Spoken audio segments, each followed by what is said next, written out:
Welcome to another episode of the Change Leadership Conversations. Today I have with me Jeremy Gutsche. He's the CEO of Trend Hunter, an award-winning innovation expert, the New York Times best-selling author, and he was one of the speakers at our inaugural Change Leadership Conference when we first started. Welcome, Jeremy. Excited to have you here today.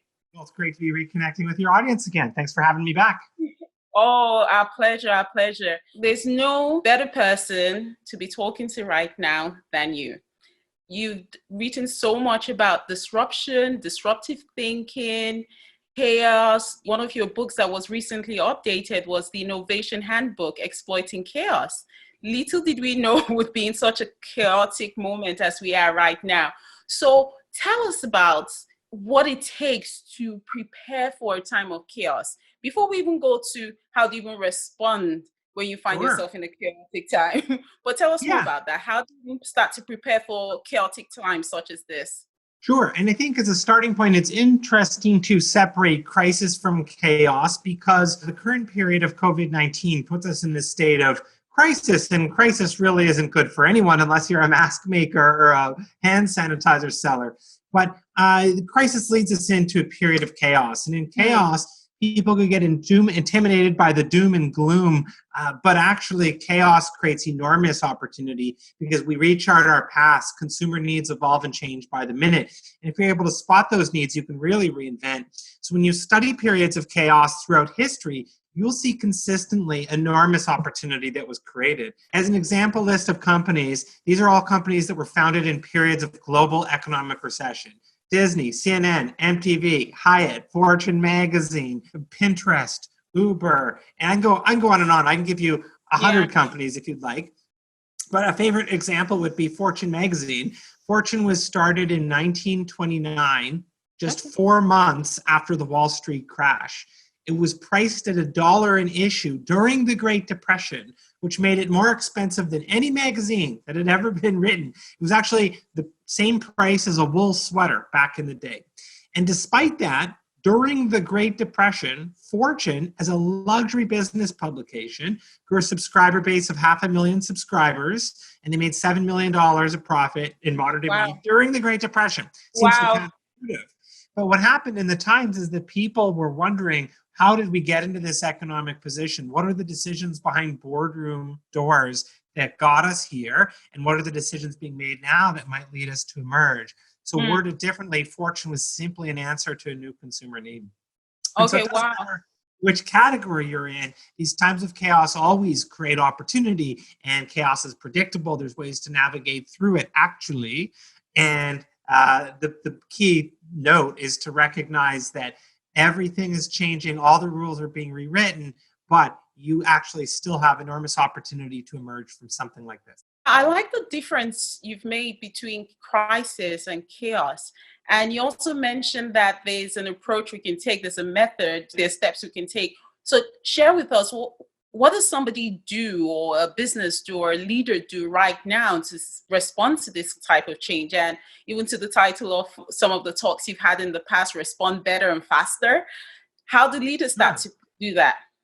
Yeah, so I guess a little bit of my background to explain some of this would be that in 2008, I had written a book called Exploiting Chaos, which you mentioned at the beginning, and it won a number of awards, but it was also it put me in the right place at the right time. I was the chaos guy in 2008 when the market started to crash and tumble, and I started getting called in by Fortune 500 CEOs who were going through their crisis or chaos, and I learned a lot from each one. And so now that it's been a dozen years later, when I wanted to rewrite it, this is sort of the framework I wanted to approach. And really, it depends on your organization, obviously, but there are a couple key areas, and I kind of break it down into basically 5 different areas that you'd need to master or that would contribute.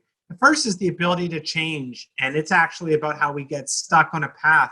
And what's interesting is that when times are going well is when companies are more likely to be setting themselves up for disruption because we want to stick to the path that we're already on. So understanding you have more passive opportunity and thinking through the different ways to help you extrapolate better ideas from your team, that's sort of the founding principle beneath all of this. And interestingly, when we're in a crisis or emerging from it, this one sort of starts solving itself a bit because we're being disrupted. The next things you would need would be a culture of innovation so that people are able to adapt and look for new ideas. The next part Yeah. would be a relentless approach to hunting, trend spotting what's new, because all the research you did last year and the year before, it's all useless now in some sense. Exactly. It's all gone. Uh, and then you need a method for innovating and a method for messaging your ideas. So that's sort of the framework, and I'm kind of breaking down into 5 core parts. But if I was just to be simple about it, it's really embracing this change and knowing that now is when you need to relentlessly start focusing on your consumer because their needs are changing by the minute. So how do we even start to embrace the change? How do we focus on the consumer? How do we become that company or organization that survives through this? I say it because a lot of organizations that shine away from charging, there's a lot of helping, community. That's the focus now. It almost seems like a dirty word to want to launch something and sell something to anybody. Yeah. It just seems as though everyone is in survival mode. But how do people start to think more like, this is only temporary? And that's the key differentiator between this crisis mode and chaos. In crisis, you're right. You can't be trying to sell someone something or even really right now study your consumer, because what am I going to learn about my consumer? They like staying at home, and this doesn't apply in a couple months. In a couple months, we are back in the world. And when that happens, we've done a lot of research on this, but when that happens, people will rethink about what's important to them. They will want to fully relive their potential, and they'll think about what hobbies or businesses or crafts can they do to live life to its full potential. We'll still have a different prioritization on our family. We will, and there's trends that would, help you predict this. But to get to your question, just more simply, what could you do as a leader or with your team? It's recognizing that we're going to emerge, and is preparing yourself during this time for all the ways you're going to start restudying what your consumer actually cares about, taking the time while we're working from home to rejig your organization to be fast and nimble and ready for what's coming out of this, and sort of relooking at all the ways in the past that you are clinging to the path that you were already on, to start embracing future. Because if we rewind to last year even, everyone was excited about this world with augmented reality, virtual reality, artificial intelligence. Yeah. So much in the world's going to change. Well, what's going to happen now is so many companies and groups are trying everything, and they're scrambling to kind of stay alive, survival mode, to also reference your point. And so what happens is we're going to enter a period of extreme testing, and everybody's going to be testing all sorts of ideas. The lines between different competitors will be blurred a little bit more because now we're trying different markets. And so I think that's the best thing you can do now, is preparing your organization to be ready to change, retool some of those things you needed to retool, and basically set yourself and your team up to be ready to be very nimble once we emerge out of this. You raise a great point, which I love, about being nimble and agile and all of those things. That's key for culture, no doubt about it, when we're in a time of innovation, disruption.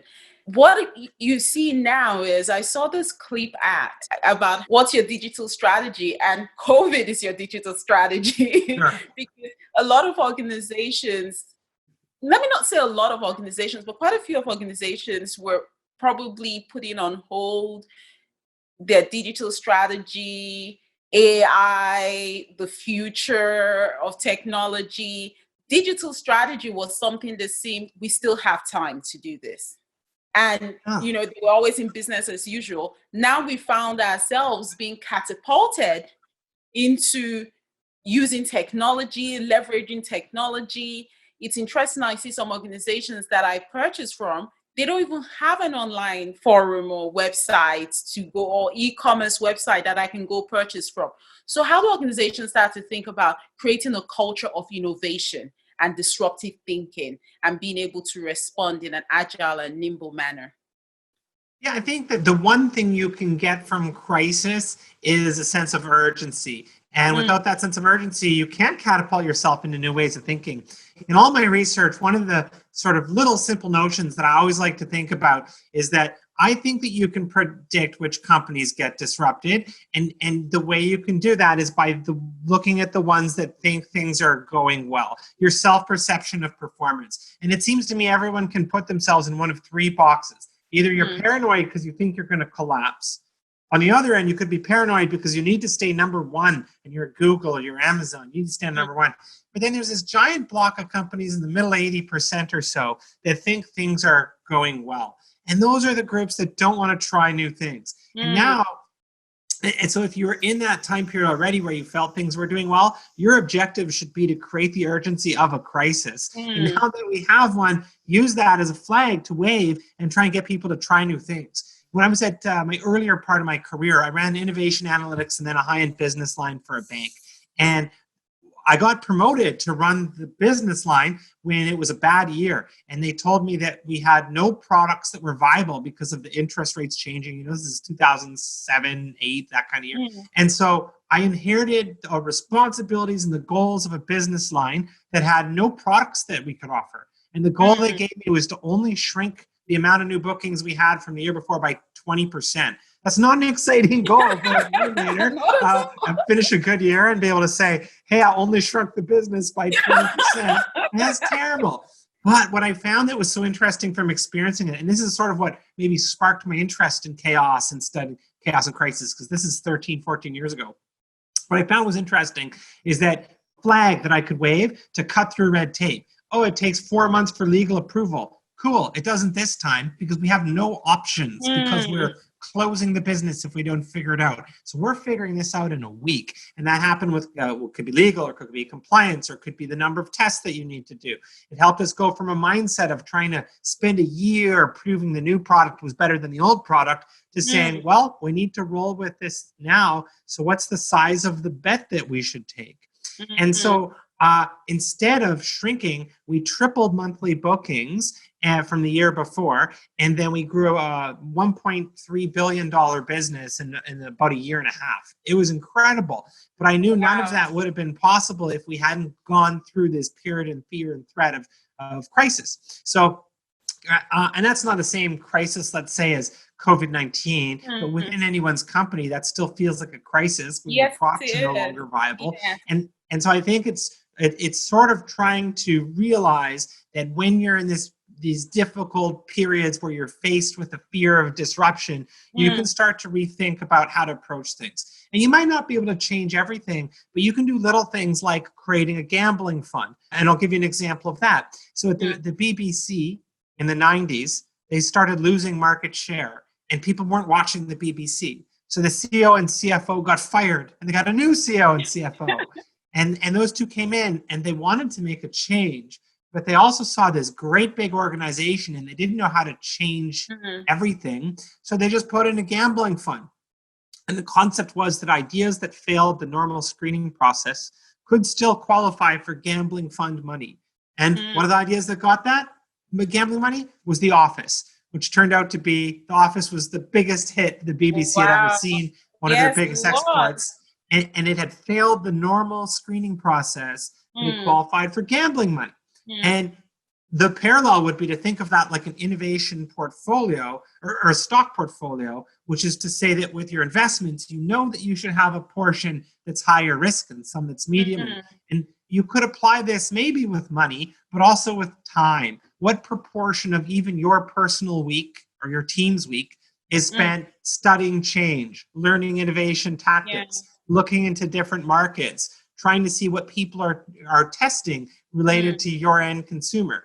And so you could apply that technique in a variety of different ways, but that's just a little example where I think that you can use crisis to create urgency, or at least not crisis. Crisis is bad, but you can use chaos and the fear of being disrupted at least for some sense of good, which is to try and be a little bit more nimble. And then there's little things that you can do, like the gambling fund, et cetera, to try to encourage your team and yourself to try new things and keep pushing the boundaries into new territory.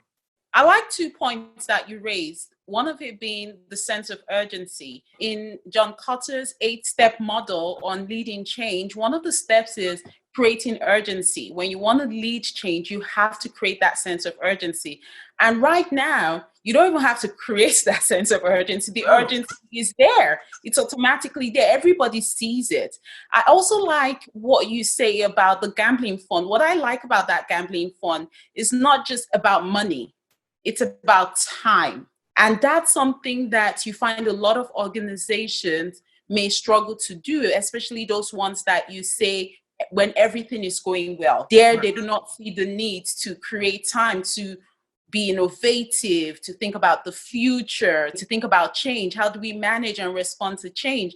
So I love that idea about that gambling fund, which could be money, which could be time as well, and just dedicating resources to it. That's a great way to prepare to respond to change. Sure. And not just suddenly find yourself in a time like this and you're like, what do I do? Yes. What do I do? Talking about trends, which you're all about, trend hunter. What were some of the organizations that you saw also come out of chaos in the past? And what comes to mind? What were some of the key things that you felt they really did coming out of a chaotic situation, so people can start to even think about that? It could be individual or it could be organization. Well, I think the interesting note about trends is that they're more predictable than you think, and you can study chaos and you can actually identify patterns. And this is my life work. We've done now, I think, 10,000 trend projects and custom reports for Disney, Samsung, Red Bull, Coke, Pepsi, the list goes on, 700 organizations now relying on members of my team. So I'm trying to take an entire world that my whole team does and simplify to some points. So sometimes that's a tougher question for me. But I would say there's a lot you could start to study to learn. And that's part of what I've sort of written about in both Create the Future and the Innovation Handbook. But I'll give you a couple little nuggets. So one would be that people use the word trend and they're kind of bastardizing it or ruining it because it's being used for too many things. And there's a lot more sophistication within the concept of trend hunting. So, for example, we use the word trend for what's trending on Twitter. Okay. Tiny, all the way up to the mega trends that are shaping the world, like eco and sustainability. But there's different levels in the middle. And what you actually want to try and look at would be not an individual item that's trending on Twitter today, not an innovation of one company that figured something out right. You want to look for clusters where there's several examples that you're seeing of something that is starting to pop out in the market. And then you want to keep forcing yourself to re-looking at those examples over and over again, because your brain has shortcuts where you will look at what's happening in a market and your tendency is to just try to see what you already knew. Say, oh, I can see what that is. That's this trend. And I've spotted it for 2 years.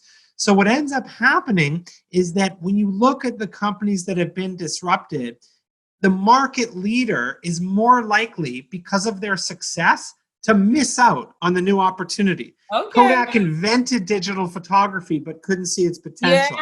Palm Pilot and BlackBerry invented PDAs and color screens and on a handheld, and they couldn't imagine the Apple actually working. And you can go on with the list, but the reason why is it's too easy to see the new ideas in your market and dismiss them as awkward. So there's a bit of a science to looking at the clusters of examples you're seeing that are working, and then forcing yourself to think, what's that example telling me? Where's the insight? Where's the pocket of opportunity?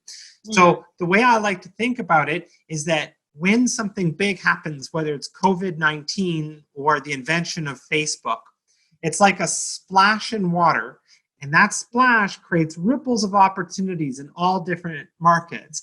And if you can then start to see these new little clusters that are forming, these new examples of several ideas that people are really liking, that consumers are flocking to, then you can actually start to identify the opportunity that might be the one that's for you. And so the bottom line of it all is that instead of just simply looking at what's happening in the market and really trying to come up with how you'll reinvent, you want to try and start building your own tactics and tools to get better at interpreting what you're seeing in the world, and then looking at your problem from different perspectives and looking for new nuggets of opportunity that could shape your future potential.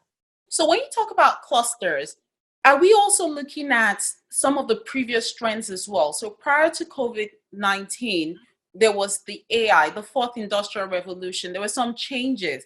So in talking about cluster, is that about bringing some of those trends that we were seeing and changing behavior and consumer actions, and also saying what are some of the new trends that are coming and looking at everything together, as opposed to saying we can now discount everything, the world has changed completely and start fresh.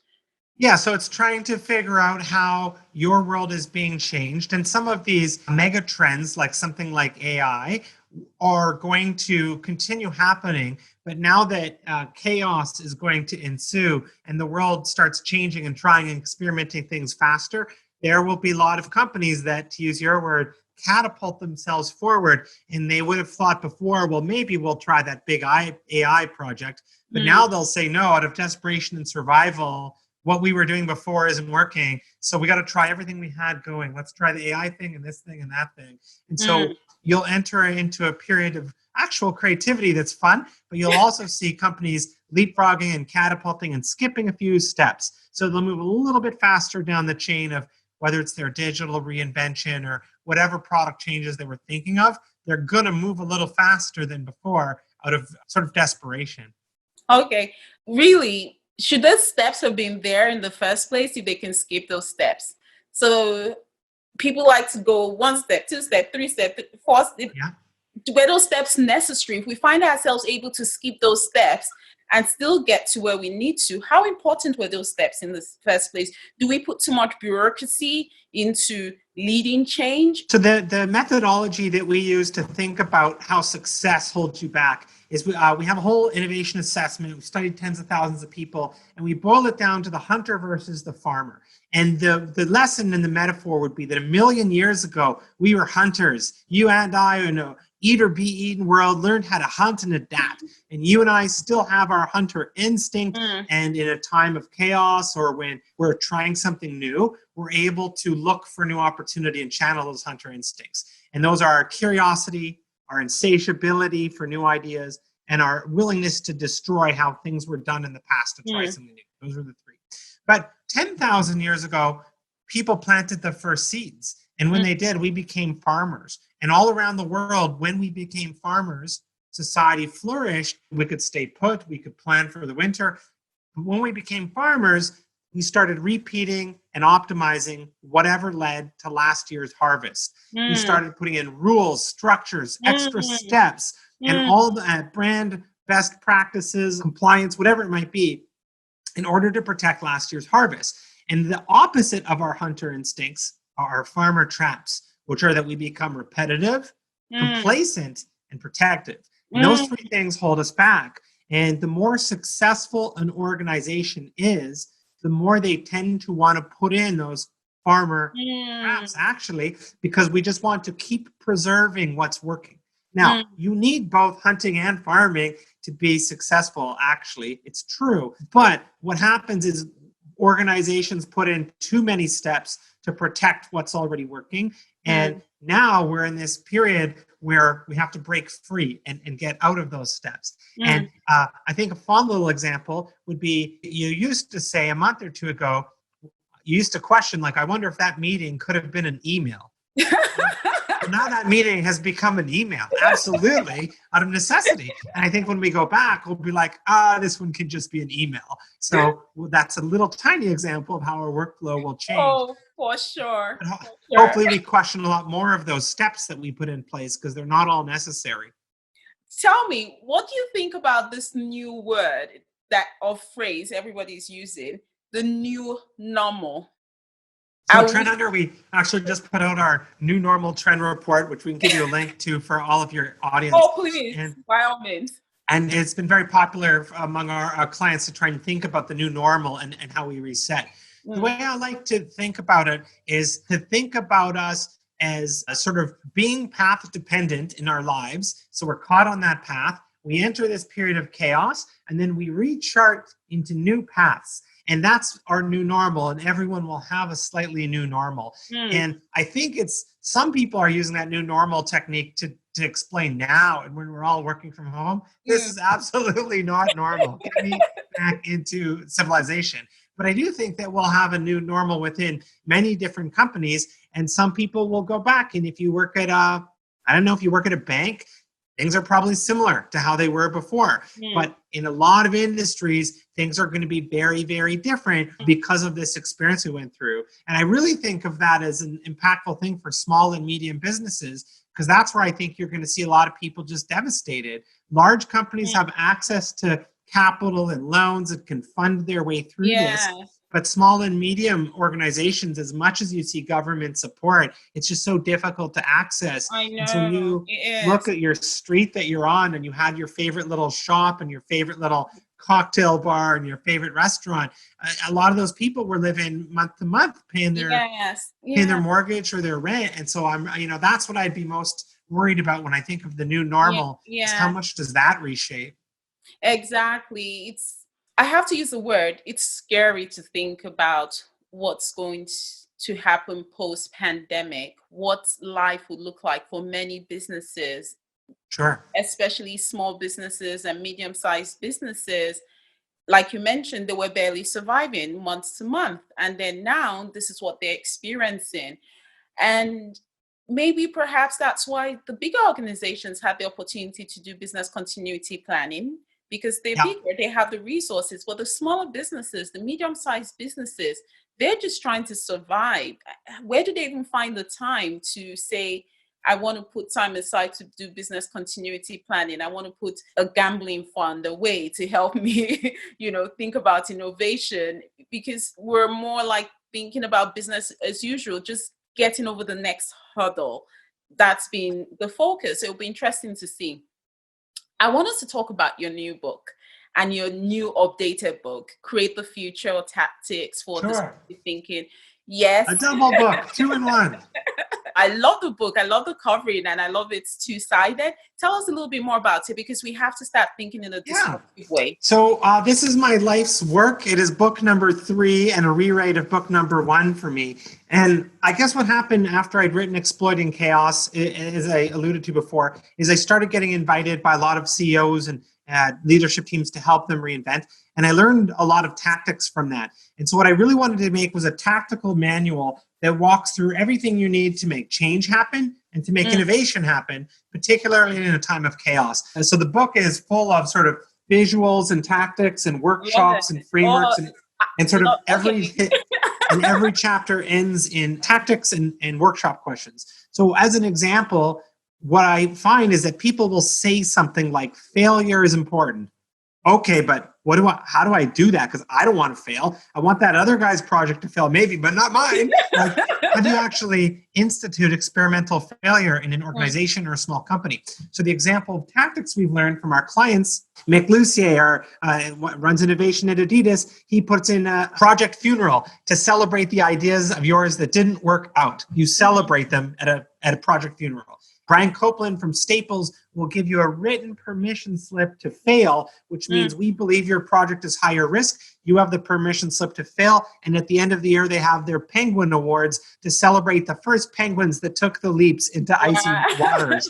At MTV, in the early days, they'd said, if you don't have a failure that's notable, we won't promote you to the next level of VP or SVP. Or at BBC, we talked about the gambling fund. Yes. The point would be that instead of just saying now is the time for innovation or disruption, I think people get that. So what I was trying to do in the book is take everything that my team has learned from hundreds of our different clients and then put all of those workshops and tactics into one place to give people more of a guidebook to thinking about innovation, chaos, adapting, all the little steps required to get your idea out there. And I like the practical examples you talk about in the book, because people will say, yes, we're innovative. Yes, we encourage failure, but they haven't put in anchors for change. Sure. You have to put in those anchors in your culture to say, yes, this is the attitude and this is the behavior that we support. It's one thing to say, yes, we love change. Yes, we're prepared for change. But how are you demonstrating it? How are you creating a space where people are encouraged to be innovative, people are encouraged to change, people are encouraged to lead and drive change and put themselves forward?